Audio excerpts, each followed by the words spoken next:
तो प्रधानमंत्री नरेंद्र मोदी आज उत्तर प्रदेश के संभल पहुंचे। कांग्रेस छोड़ चुके प्रमोद कृष्णम के निमंत्रण पर पीएम मोदी कल्कीधाम मंदिर के शिलान्यास कार्यक्रम में शामिल हुए और वैदिक मंत्रोच्चार के बीच कल्कीधाम मंदिर का भूमि पूजन किया। शिलान्यास के बाद प्रधानमंत्री ने संबोधन किया। माननीय श्री नरेंद्र मोदी जी, जिसकी शुरुआत जय मां कैला देवी के उच्चारण से किया। जय मां कैला देवी, जय मां कैला देवी, जय मां कैला देवी, जय बूढ़े बाबा की। इस चुनावी महासमर में मां कैला देवी के बहाने प्रधानमंत्री ने यादव वोट बैंक को साधने की कोशिश की। पूज्य संतगण, मां कैला देवी यदुवंश की कुल देवी मानी जाती हैं और यादव समाजवादी पार्टी का कोर वोट बैंक माना जाता है।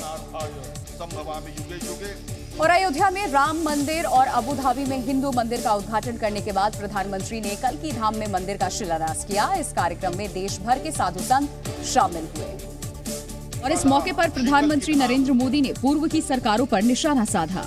कल की मंदिर के लिए इन्हें पिछली सरकारों से लंबी लड़ाई लड़नी पड़ी, कोर्ट के चक्कर भी लगाने पड़े।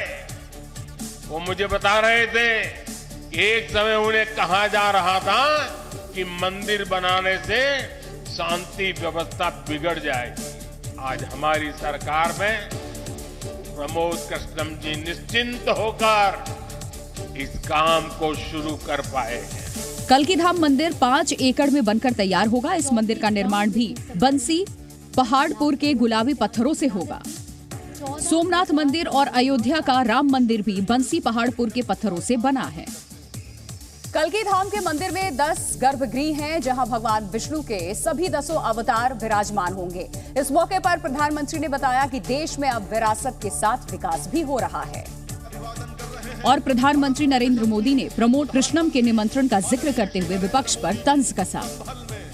अगर आज के युग में सुदामा श्री कृष्ण को एक पोटली में चावल देते, वीडियो निकल आती, सुप्रीम कोर्ट में पीआई हो जाती और जजमेंट आता कि भगवान कृष्ण को भ्रष्टाचार में कुछ दिया गया और भगवान कृष्ण भ्रष्टाचार कर रहे। इस मौके पर प्रधानमंत्री ने कहा कि मौजूदा वक्त में काशी का वैभव कायाकल्प हुआ और दूसरे मंदिर भी बन रहे हैं। साथ ही नए मेडिकल कॉलेज भी बनाए जा रहे हैं और निवेश भी खुलकर आ रहा है।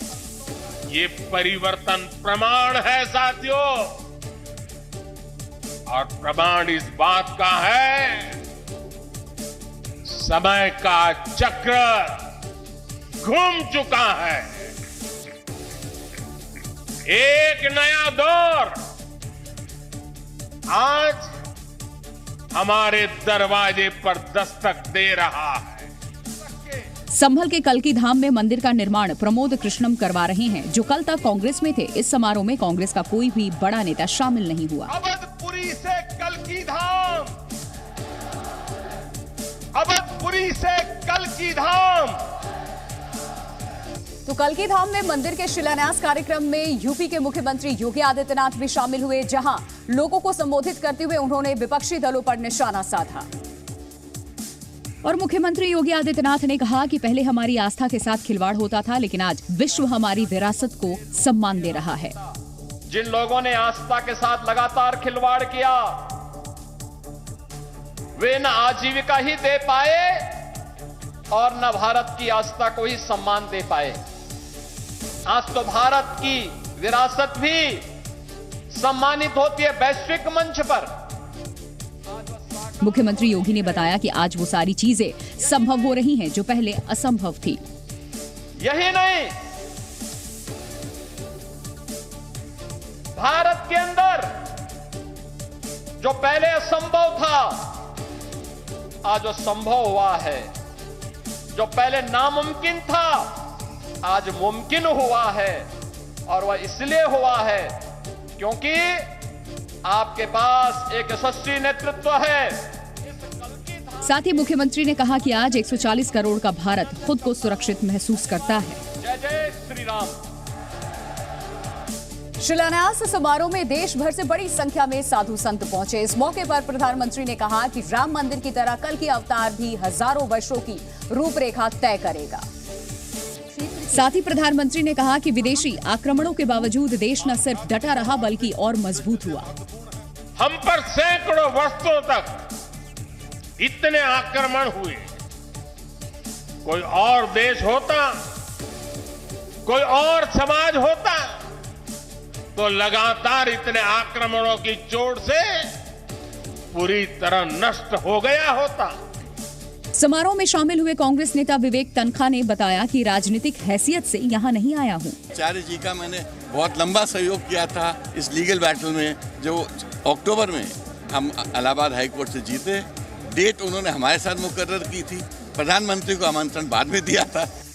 कल्कि को भगवान विष्णु का आखिरी अवतार माना जाता है और ऐसी मान्यता है कि कलयुग के आखिर में कल्कि के रूप में भगवान अवतार लेंगे। कल्कि धाम में मंदिर का शिलान्यास करने के बाद प्रधानमंत्री नरेंद्र मोदी लखनऊ पहुंचे और राज्य में निवेश से जुड़े ग्राउंड ब्रेकिंग सेरेमनी का उद्घाटन किया। प्रधानमंत्री ने यूपी के लिए 10,11,000 करोड़ की परियोजनाओं का शिलान्यास किया। पीएम मोदी ने कहा कि पिछले 7 साल में यूपी में निवेश का माहौल बढ़ा है। बीते 7 वर्षों में प्रदेश में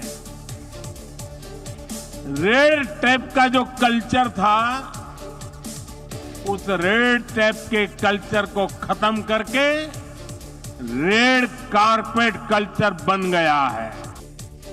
प्रधानमंत्री ने दूसरे राज्यों को उत्तर प्रदेश से सीखने की नसीहत दी। उत्तर प्रदेश ने ठान लिया है कि $1 ट्रिलियन की इकोनॉमी बनाएंगे। मैं देश के सभी राज्यों से आग्रह करूंगा, राजनीति अपनी जगह पे छोड़िए, जरा उत्तर प्रदेश से सीखिए। प्रधानमंत्री ने कहा कि उत्तर प्रदेश में आज विकसित भारत के संकल्प के साथ हर दिशा में प्रगति कर रहा है। योगी आदित्यनाथ ने उत्तर प्रदेश को $1 ट्रिलियन इकोनॉमी बनाने का लक्ष्य तय किया है। इस सेरेमनी में उन्होंने राज्य के विकास का रोड मैप पेश किया। और सीएम योगी ने दावा किया कि डबल इंजन की सरकार से पिछले 7 साल में यूपी में खूब विकास हुआ। आज उत्तर प्रदेश में सबसे ज्यादा एक्सप्रेसवे, सबसे ज्यादा एयरपोर्ट और उत्तर प्रदेश में ही देश की पहली रैपिड रेल चल रही है। साथ ही विदेशी निवेश के मामले में उत्तर प्रदेश पहली पसंद बना है। इसके अलावा आज यूपी देश की दूसरी सबसे बड़ी अर्थव्यवस्था वाला प्रदेश बन गया है। इस संकल्प से जुड़ते हुए उत्तर प्रदेश ने स्वयं को $1 ट्रिलियन की इकोनॉमी के अर्थव्यवस्था बनाने का लक्ष्य भी रखा है। इसके लिए हमने स्केल और स्पीड पर फोकस किया है। अयोध्या में रामलला की प्राण प्रतिष्ठा के बाद आज उत्तर प्रदेश आध्यात्मिक पर्यटन का हब बन रहा है, जिससे लोगों को रोजगार मिला है। लोकसभा चुनाव की तैयारियों के बीच प्रधानमंत्री मोदी कल जम्मू कश्मीर जा रहे हैं। पीएम मोदी कल जम्मू में करोड़ों की परियोजनाओं का उद्घाटन और शिलान्यास करेंगे। इस दौरान पीएम की एक विशाल रैली भी होगी, जिसमें 1 लाख लोगों के पहुंचने की संभावना है। पीएम के कार्यक्रम के लिए तैयारियां जोरों पर हैं। पश्चिम बंगाल की मुख्यमंत्री ममता बनर्जी ने एक बार फिर एनआरसी को लेकर के केंद्र सरकार को घेरा। उन्होंने कहा कि वो किसी भी हाल में बंगाल के अंदर एनआरसी लागू नहीं होने देंगी, चाहे इसके लिए खून भी बहाना पड़ जाए। सूत्रों के मुताबिक बिहार में फ्लोर टेस्ट के वक्त पाला बदलने और गैर हाजिर रहने वाले विधायकों पर एक्शन की तैयारी है। जेडीयू के 2 विधायक पर ईडी की जांच होगी, वहीं बीजेपी के 3 विधायक भी मुश्किल में पड़ सकते हैं। आज छत्रपति शिवाजी महाराज की जयंती पर महाराष्ट्र के मुख्यमंत्री समेत बड़े नेता उनकी जन्मस्थली पर पहुंचे और एक भव्य कार्यक्रम में हिस्सा लिया। प्रदेश में मराठा आरक्षण पर चर्चा के लिए कल विधानसभा का विशेष सत्र भी बुलाया गया है। Zee News।